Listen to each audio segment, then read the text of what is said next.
Fine arts ஆர்ட்டுங்கிற ஒரு விஷயம் எல்லாருக்கிட்டையுமே இருக்குது. இன்னைக்கு சின்ன குழந்தைங்கள்ல இருந்து பெரியவங்க வரைக்கும் பிடிக்காது அப்படிங்கிற மாதிரி யாருமே சொல்ல முடியாது. ஏன்னா இன்னைக்கு குழந்தைங்க வளர ஆரம்பிக்கும் போதே அந்த ஆர்ட்டும் அவங்க கூடவே வளருது. இன்னைக்கு ஒவ்வொரு குழந்தையும் பிறக்கும் போதே ஒரு ஆர்டிஸ்டாக தான் பிறக்கிறாங்க.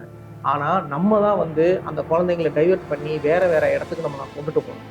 ஏன் ஆர்ட்டுங்கிறத இவ்வளோ தூரம் பேசுகிறேன் அப்படின்னா, இன்னைக்கு எத்தனையோ விஷயங்கள், எவ்வளவோ படிப்புகள் வந்திருக்கு. நிறைய இன்ஜினியரிங் போறீங்க, டாக்டர்ஸ் படிக்கிறாங்க, ப்ரெஷர் கொடுத்து எவ்வளோ குழந்தைங்களை நம்ம எங்கெங்கேயோ கொண்டு போகிறோம். ஆனால் ஒரு பிடிச்ச ஒரு விஷயம் அந்த குழந்தைக்கு, அந்த பிடிச்ச விஷயத்த நம்ம நாளைக்கு அதை கொண்டுட்டு போனோம்னா அது ரொம்ப ஹாப்பியாக ஃபீல் பண்ணுவாங்க.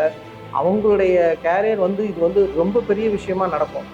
ஏன்னா எது ஒருத்தவங்களுக்கு ரொம்ப பிடிச்சிருக்கோ அந்த விஷயத்துல அவங்க ஈடுபடுத்தி அவங்க அது மேல மேல அது போகும்போது ரொம்ப சக்சஸ்ஃபுல்லா அவங்க கண்டிப்பா வர முடியும். இப்போ அதுக்கு மாதிரியான ஒரு விஷயம்தான் நம்ம நிறைய விஷயங்கள் பேச போறோம்.